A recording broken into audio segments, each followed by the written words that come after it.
Kecelakaannya lagi, metode pelatihan bahasa Inggris, bahasa asing itu pakai metodenya ulama dulu. Orang kalau kursus Inggris itu dilatih disuruh ngomong sampai aksennya Inggris, konversasinya gaya Inggris, sehingga mereka pinter.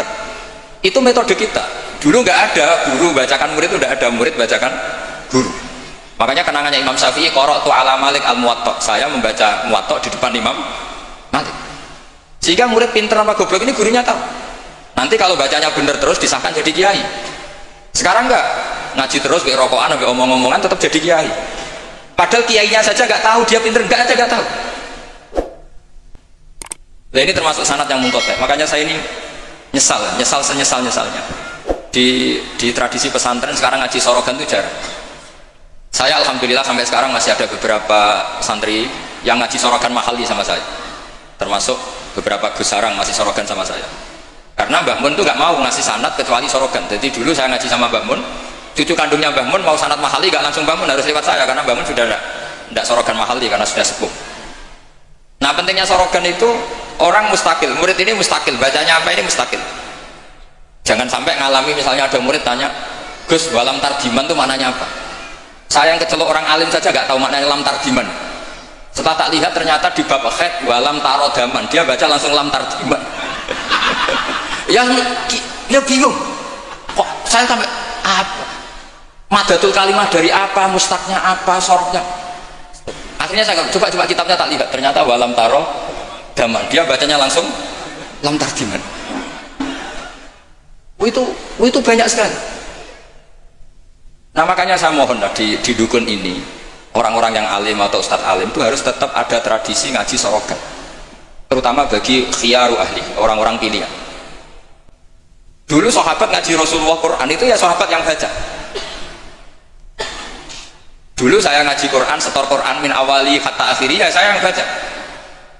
Beberapa kali saya baca kitab di depan Mbah Mun, di depan Gus-Gus, di depan kiai-kiai saya. Jika kiai dulu itu tahu ini sudah alim, ini belum, ini setengah alim, ini setengah waras, ini tidak waras, itu tahu. Karena kelihatan sekali, tingkat naifnya itu kelihatan sekali. Misalnya ada anak baca misalnya begini, An Abdillahi bin Amrin, itu gurunya pasti tahu. Locong kok Amrin ada wawunya, berarti bener. Misalnya An Abdillahi bin Umaro, itu gurunya langsung tahu.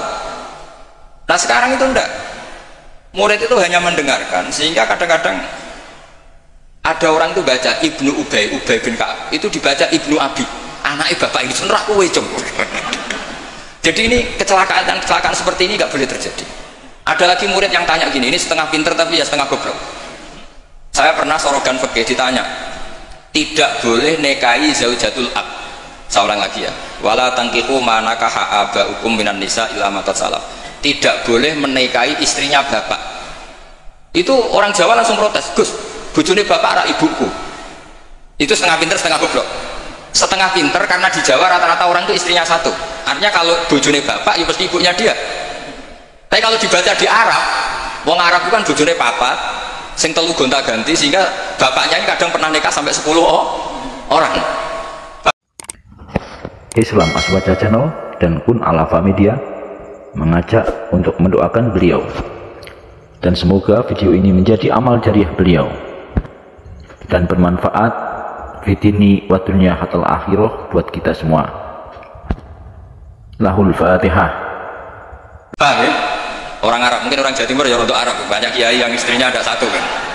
Nah sebetulnya orang Jawa Timur yang paling tidak eskal, karena saya ulang lagi ya, sehingga dia tanya, Gus, bojone bapak ora ibu, mosok wong kok dilarang kawin bojone bapak? Ya mesti wae ra bakal wong bojone bapak iku ibu. Dia protes, kenapa harus dilarang, wong karuan tidak mungkin terjadi. Saat terang loh.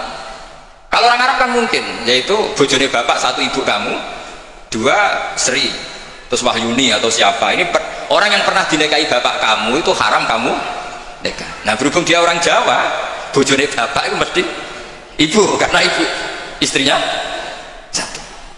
Ya itu setengah pinter setengah goblok. Setengah pinternya bisa bantah, agak cerdas lah, bisa usul gitu. Setengah gobloknya itu sebetulnya ketika dengan ibunya itu bahasa Arabnya bukan zaujatul ab tapi ummuka, kamu tidak boleh menikahi ummuka.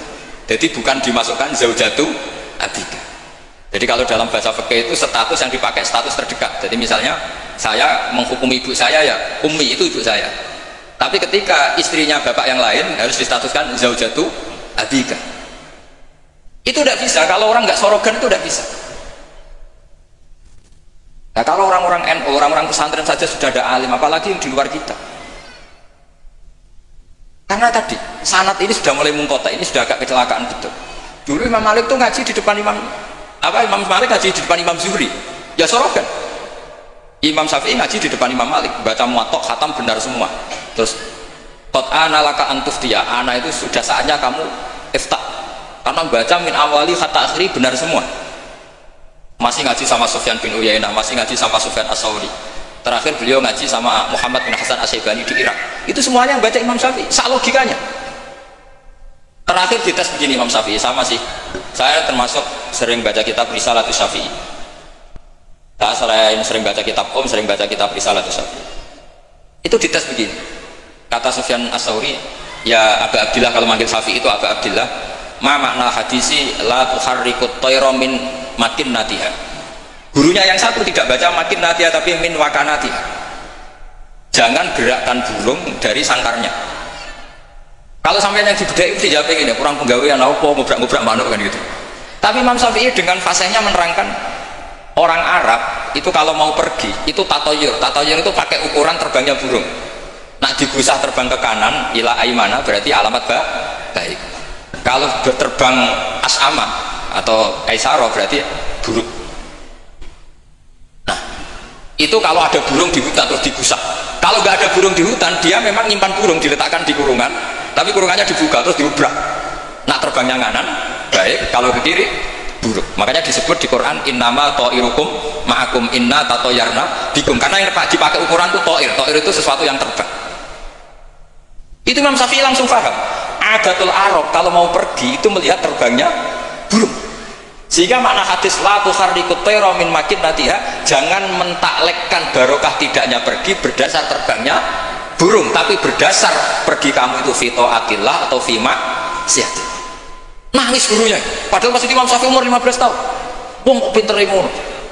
Makanya terus sampai dipuji-puji. Saya punya keyakinan kalau nanti fata min Quraisy yang mau tibaqal ardi ilman tuh kamu. Padahal teksnya hadis hanya gitu, jangan gerakkan burung dari sang. Itu dulu mungkin orang alim sampai seperti itu mungkin. Karena ngajinya sorokan, mustaqim. Saya beberapa kali dites bangun, hak cara kowe naib Indonesia itu fasik ta ora? Ora dijawab fasik ya rodok fasik untuk mel-melan terus. Nak dijawab fasik padha karo ngukumi nek kae wong sak Indonesia gak sah mergo waline napa? Aku lo pengalaman karena aku sering ngaji sama Mbah Mun pengalaman. Jenengan ra kepengin nek kae wong sak Indonesia sah. Iya aku kepengin sah. Nak ngoten tak hukumi boten fasik. Itu Mbah Mun sewenengnya saya sampai diambung itu dia bilang gitu. Cara wong Arab nak seneng diambung gombonan. Kowe muridku tenan. Karena itu memang jebakan. Jadi ya sudah seperti itu. Itu mungkin kalau ngaji sorogan.